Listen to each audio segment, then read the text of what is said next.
Hi friends, ఈరోజు chicken fry చేసుకున్నాం. ఇంకా కావాల్సిన పదార్థాలు చూసేద్దాం. వచ్చేయండి. కేజీన్నర చికెన్, నూనె, కారం, ధనియాల పొడి, ఫుడ్ కలర్, నిమ్మకాయలు, గుడ్లు, అల్లం చిల్లిపాయ పేస్ట్, కొంచెం కొత్తిమీర, అలాగే పసుపు, అలాగే ఉప్పు, అలాగే కార్న్ఫ్లోర్, మిరియాల పొడి, ఇది కొత్తిమీర పుదీనా పేస్టు. ఇంకా వీటితో కలిపి మనం ముందు దీని బౌల్లోకి పేస్ట్లా చేసుకున్నాం. ఇప్పుడు 2 స్పూన్లు నూనె వేసుకున్నాం.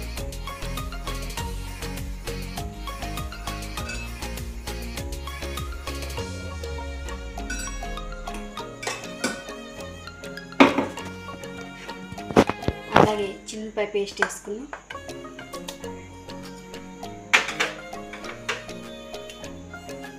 అలాగే కార్న్ఫ్లోర్ వేసుకున్నాం. అలాగే కారం వేసుకున్నాం.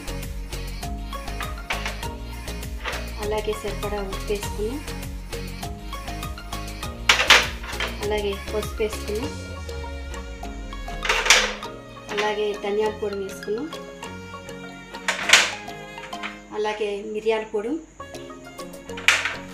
అలాగే పుదీనాకు కొత్తిమీర పేస్టు, అలాగే ఫుడ్ కలర్. ఇప్పుడు కోడిగుడ్లు కూడా 2 గుడ్లు వేసుకున్నాం.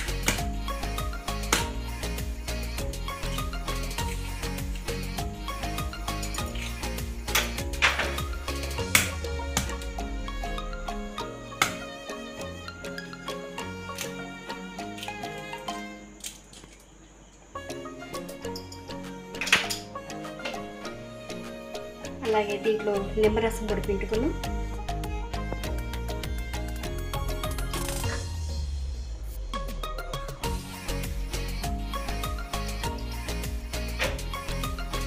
ఇవన్నీ వేసుకున్నాం కదా, చేతితో కలుపుకున్నాం. బాగా కలిసి ఇట్లా చేతితో కలుపుకున్నాం. ఇప్పుడు పేస్ట్ ఇదంతా కలుపుకున్నాం కదా బాగా. ఇప్పుడు చికెన్లోకి వేసుకొని బాగా కలిపికున్నాం. దాంట్లో చికెన్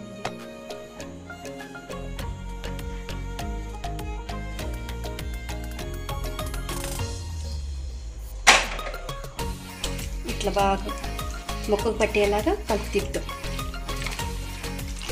ఇట్లా బాగా కలుపుకోవాలి.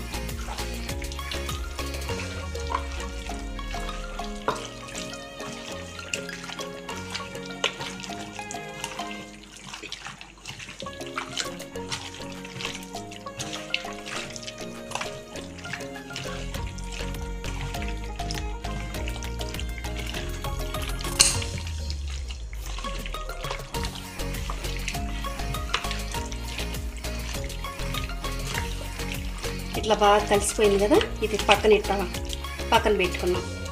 పెట్టుకొని బాండీలో నూనె పోసుకొని ఈ లోపల పట్టేసిద్ది. ఇప్పుడు స్టవ్ ముట్టించుకొని రకాల బాండీ పెట్టుకొని నూనె పోసుకొని బాగా వీడేకుండా ఉంచుతాం. సరిపడంగా నూనె.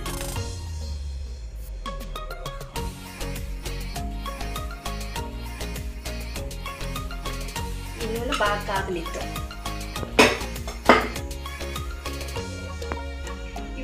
ఇప్పుడు నూనె వేడెక్కింది కదా, చికెన్ ముక్క ఒక్కొక్కటిగా వేసుకుంటాం కళాయిలో.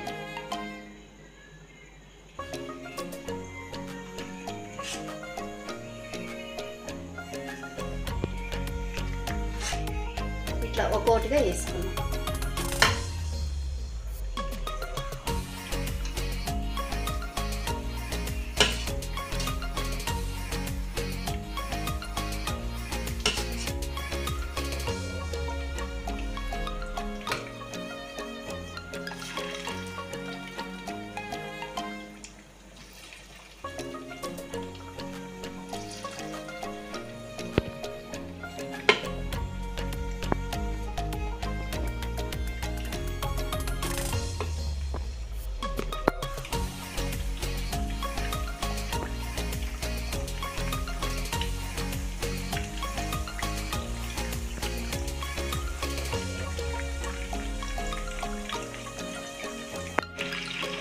చికెన్ ముక్క నూనెలో వేయంగానే ఎమ్మటే కలిపిపోకూడదు. ఒక 5 నిమిషాల తర్వాత కలిపిపోవాలి. చూడండి ఎట్లా వచ్చింది. ఇట్లా కలిపించుకోవాలి. ఒక 5 నిమిషాల తర్వాత ఎమ్మటే కలిపితే మసాలా అంతా విడిపోయింది. అట్లా చేయకూడదు.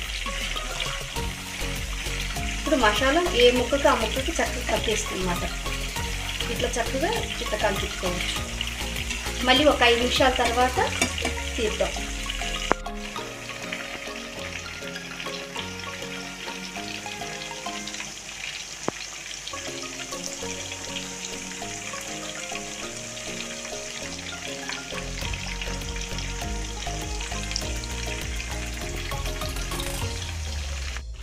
ఈ చికెన్ ముక్క బాగా వేగింది. ఒక 2 నిమిషాలు తీస్తున్నాం అన్నంగా. అలాగే దీంట్లో పచ్చిమిరపకాయలు వేసుకుందాం. అలాగే కరివేపాకు కూడా వేసేద్దాం. దీంట్లో ఒక నిమిషం ఉంచి ఇంకా తీసేసుకున్నాం అంతా.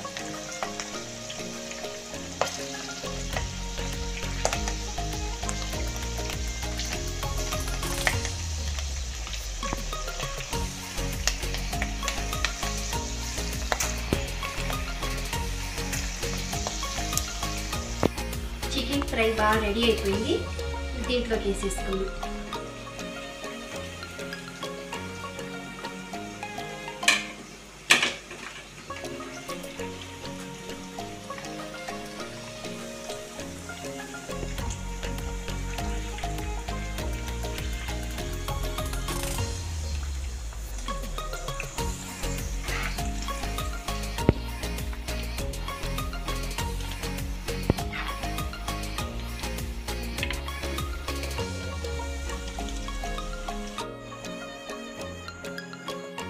చికెన్ ఫ్రై రెడీ అయింది.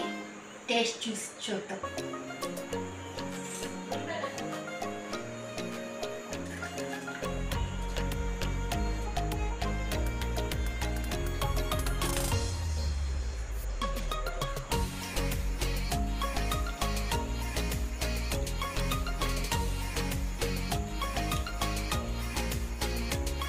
ఇలా చికెన్ ముక్క తినే ఉల్లిపాయలు తింటే సూపర్ ఉంది.